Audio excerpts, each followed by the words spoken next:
தற்போதைய அண்மை செய்தியாக கோவையில் பாமக நிர்வாகியை தாக்க முயற்சித்த சிசிடிவி காட்சிகள் வெளியாகியுள்ளது. இதனை அண்மை செய்தியாக பார்த்துக் கொண்டிருக்கிறோம். இதுகுறித்து கூடுதல் விவரங்களுடன் இணைகிறார் எமது செய்தியாளர் மார்ட்டின் ராஜா. வணக்கம் மார்ட்டின் ராஜா, உங்களுடைய கூடுதல் விவரங்களை சொல்லுங்க. வணக்கம். கோவை மாவட்டம் பாட்டாளி மக்கள் கட்சியின் மாவட்ட செயலாளராக இருப்பவர் அசோக் ஸ்ரீநிதி. இவர் கடந்த ஜூலை மாதம் 30ஆம் தேதி கோவை அவினாசி சாலையில் இருக்கக்கூடிய லக்ஷ்மி மில்ஸ் அருகே இருக்கக்கூடிய ஒரு வணிக வளாகத்திற்காக புல் வாங்குவதற்காக சென்றுள்ளார். அப்போது நடந்து சென்ற அவரை மறிக்கும் வீடியோ காட்சிகள் தான் இது.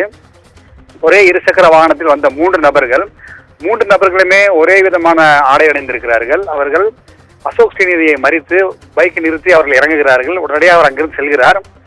அவரை மிரட்டியதாக கூறப்படுகிறது. இதனிடையே அவர் அந்த இருசக்கர வாகனத்தில் வந்த மூன்று நபர்களும் இடுப்பில் மறைத்து வைத்திருந்த கத்தியை எடுத்து அசோக் ஸ்ரீநிதியை தாக்குவதற்காக ஓடி வந்த சமயத்திலே அசோக் ஸ்ரீநிதி அங்கிருந்து தப்பிச் செல்லும் காட்சிகள் தான் இந்த வீடியோவில் பதிவாயிருக்கின்றன.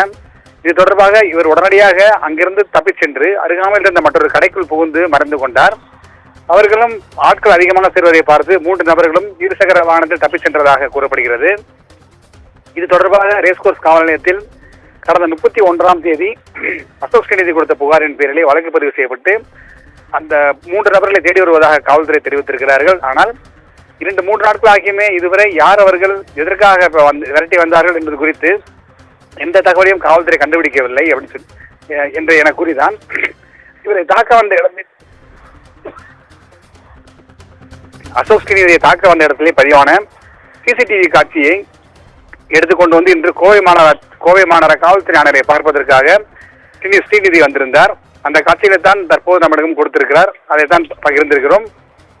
செய்தியாளரிடம் பேசிய அவர் கடந்த ஒரு வருடமாகவே கோவை மட்டுமல்லாமல் தமிழகம் முழுவதும் செயல்படக்கூடிய கோவையை தலைமையிடமாக கொண்டு செயல்படக்கூடிய மை-வி3 ஆட்ஸ் என்ற நிறுவனம் மீது தான் புகார் கொடுத்ததாகவும் மொத்தம் 9 லட்சத்திற்கும் மேற்பட்ட பொதுமக்களிடம் பணத்தை ஏமாற்றி 2451 கோடி ரூபாய் அளவிற்கு பணத்தை மோசடி செய்துள்ளது நிறுவனம் என ஏற்கனவே புகார் கொடுத்துள்ளார். இது தொடர்பாக பலமுறை தனக்கு செல்போன் மூலமாக கொலை மிரட்டல் வந்ததாக தெரிவித்தார். ஆனால் இது தொடர்பாக தான் பாதுகாப்பு கேட்டும் காவல்துறை வழங்கவில்லை. இது தொடர்பாக நீதிமன்றத்தில் ரிட் பண்ணவும் மனு தாக்கல் செய்திருப்பதாக கூறுகிறார்.